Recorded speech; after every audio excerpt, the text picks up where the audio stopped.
Pre implantation genetic screening NIPGS ये वो technique है जिसमें बेस्ट एम्ब्रियो सिलेक्शन किया जाता है और इसमें एन्यूप्लॉइडी जो 13 नंबर का क्रोमोसोमल डिफेक्ट होता है वो एनालाइज किया जाता है टेस्ट के थ्रू। और जो एन्यूप्लॉइडी अगर वो हम ट्रांसफ़र कर देते हैं किसी पेशेंट में तो उसे एबनॉर्मल बेबी होने के चांसेस होते हैं। और ये प्रोसीजर जब ब्लास्टोसिस बनता है तो उसमें से थोड़ा सा सेल्स लेके हम एलिकोट में भर के और फिर हमें जेनेटिक लैब में देते हैं जहाँ उसकी टेस्टिंग होती है। उसके बाद हम लोग एम्ब्रियो फ्रीज करते हैं। NIPGS के एडवांटेजेस है कि इसमें मिसकैरेज रेट बहुत कम रहता है और डिलीवरी के चांसेस ज़्यादा रहते हैं। और इसी के साथ ये जो फ्रोज़न एम्ब्रियो ट्रांसफ़र किया जाता है इसमें जो ब्लास्टोसिस्ट बनते हैं उसके बाद उसमें से सेल लिया जाता है और फिर उसके बाद हमें सेल्स जेनेटिक लैब में भेजते हैं और फ्रीज़ करते हैं एम्ब्रियोज़। और इससे इम्प्लांटेशन और प्रेगनेंसी की रेट्स हाई हो जाती है और एडवर्स आउटकम्स जो रहते हैं उनका कम चांसेस रहता है, जैसे कि मिसकैरेजेस और वो बहुत कम रहते हैं। और जो सिंगल एम्ब्रियो ट्रांसफ़र करते हैं NIPGS का वो सेम प्रेगनेंसी रेट रहता है और जो अनस्क्रीन रहते हैं उसमें 2 ट्रांसफ़र करते हैं उसका और NIPGS टेस्टेड का सेम रेशियो रहता है। और जो डिसएडवांटेजेस है PGS के उसमें बहुत लंबा प्रोसीजर रहता है, जैसे स्टिमुलेशन दो फिर पिकअप करो, उसके बाद ICSI करना, फिर ब्लास्टोसिस्ट तक वेट करना, फिर उसके सेल्स को हम लोगों को बायोप्सी करके जेनेटिक लैब में भेजना, फिर उसका ट्रांसफ़र आने तक हमें फ्रीज़ करके रखना है एम्ब्रियोज़।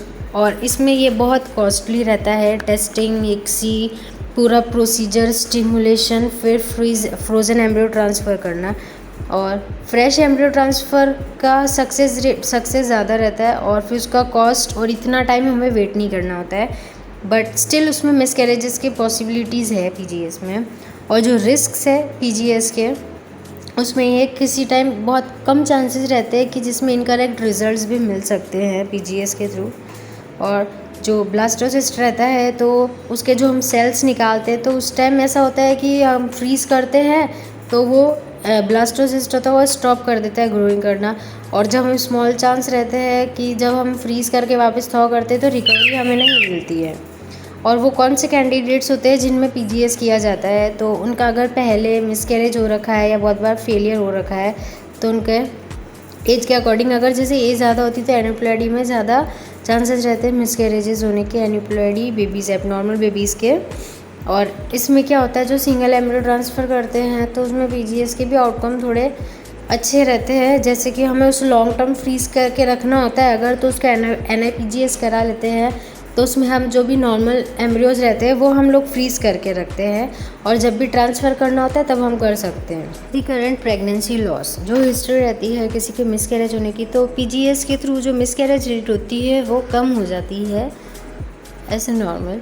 और जो रिपीटेड IVF इम्प्लांटेशन रहता है फेलियर का, जिसमें कि मतलब उसमें या तो एम्ब्रियो सिलेक्शन किस टाइम हमें ट्रांसफ़र करना है या यूटेराइन का जब इम्प्लांटेशन का कौन सा टाइमिंग रहता है वो एरा के थ्रू हम करते हैं और फिर हम एम्ब्रियो ट्रांसफ़र करते हैं। और जो सिंगल एम्ब्रियो ट्रांसफ़र करते हैं वो NIPGS के थ्रू तो उसमें प्रेगनेंसी के चांसेस ज़्यादा रहते हैं over the age of 35। Doctor advise करेंगे कपल के लिए NIPGS सही है या नहीं।